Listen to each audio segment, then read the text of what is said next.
अध्यक्ष महोदय, हा जो प्रश्न या ठिकाणी विचारण्यात आलेला नाही तर जी काही घटना घडलेली ती अतिशय दुर्दैवी आणि भयानक घटना आहे.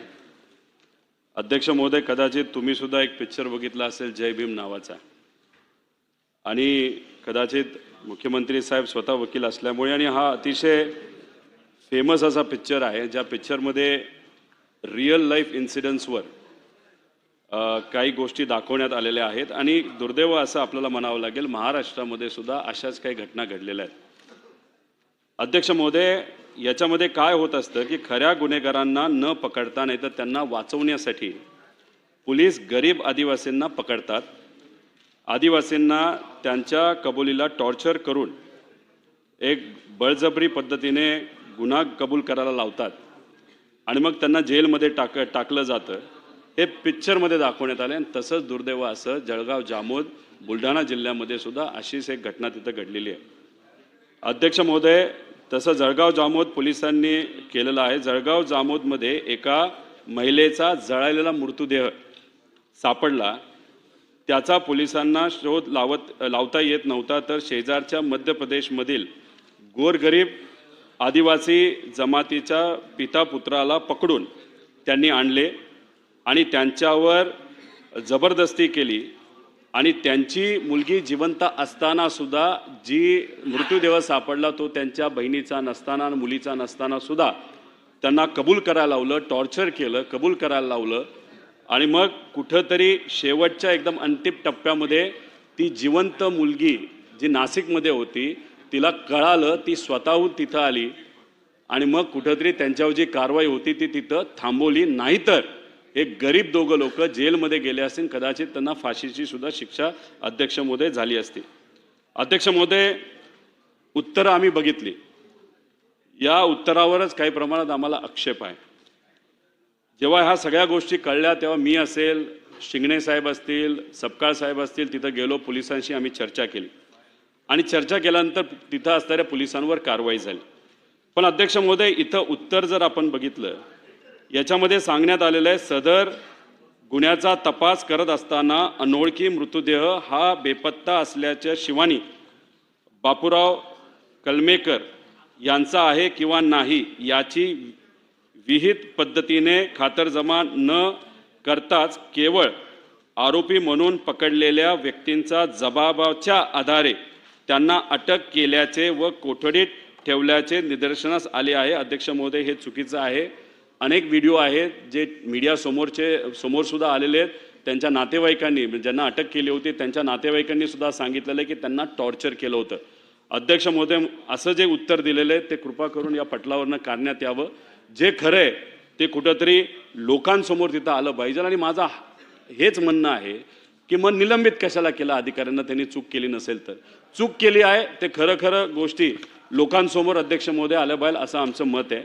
आणि त्याच्याचबरोबर माझे काही उपप्रश्न आहेत की फक्त काही लोकांना निलंब करून हा विषय संपणार आहे का?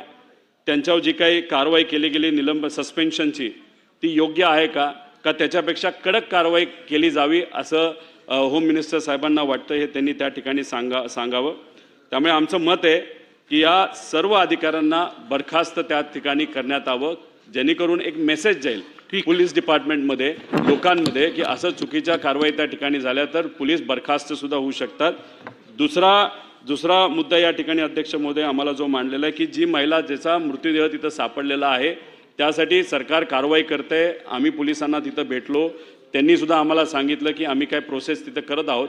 फक्त होम मिनिस्टर साहेबांनी, मुख्यमंत्री साहेबांनी आम्हाला सांगावं की तो तपास किती दिवसामध्ये लागू शकतो, एवढं फक्त इथं सांगण्यात यावं. आणि त्याच्याचबरोबर जे पीडित कुटुंब आहे, ज्यांच्यावर जोर जबरदस्ती करण्यात आली, टॉर्चर करण्यात आलं, अशा गरीब कुटुंबाला सरकारकडनं टॉर्चर केलं म्हणून त्यांना 5 ते 10 लाख रुपये ही मदत म्हणून तिथं दिली जाऊ शकते का, असे 3 प्रश्न आमचे आहेत. माननीय अध्यक्ष महोदय, सन्माननीय सदस्य रोहित पवार यांनी जो मुद्दा उपस्थित केला आहे ही वस्तुस्थिती आहे आणि अतिशय लाजिरवाण्या पद्धतीनं या ठिकाणी पोलिसांनी काम केलेलं आहे. एक जी बेपत्ता अशा पद्धतीनं जिच्याबद्दल मिसिंगची केस होती, एक बॉडी सापडल्यानंतर ही तिचीच बॉडी आहे अशा पद्धतीचा त्या ठिकाणी दावा करून त्याच्या कुठल्याही टेस्ट कन्क्लूड न होता त्याची चौकशी केल्याचं दाखवलं आणि त्या मुलीच्या भावाला आणि वडिलांनाच त्यांनीच तिचा खून केला अशा पद्धतीने पकडलं पोलिसांनी. आणि त्यानंतर ही जी मुलगी आहे ही जिवंतच होती. ती मुलगी स्वतः पोलीस स्टेशनला हजर झाली आणि त्याच्यानंतर त्यांना सोडावं लागलं. आता हा जो मृतदेह सापडला त्याचा वेगळा तपास चाललेला आहे. त्या संदर्भात आता आपण जे नवीन तंत्रज्ञान विकसित केलं आहे त्या तंत्रज्ञानाच्या आधारावर AI चा उपयोग करून जेवढ्या आपल्याकडे 1600-1700 मिसिंग केसेस होत्या त्या सगळ्यातनं 7 लोकांची त्याचा चेहरा जुळलेला आहे. त्यामुळे तो वेगळा तपास करू. पण या पर्टिक्युलर केसच्या संदर्भात पोलिसांचं वागणं हे अतिशय चुकीचं होतं.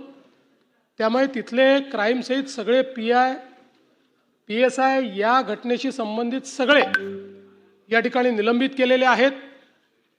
फौजदारी कारवाई देखील त्यांच्यावर करण्यात येणार आहे.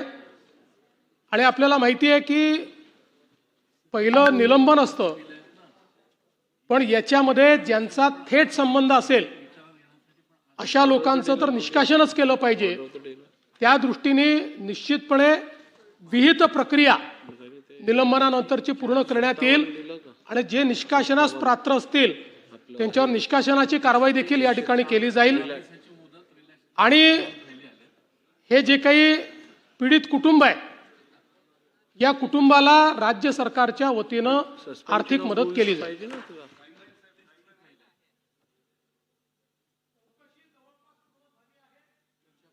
या संदर्भातली विभागीय चौकशी देखील 3 महिन्यात पूर्ण केली जाईल.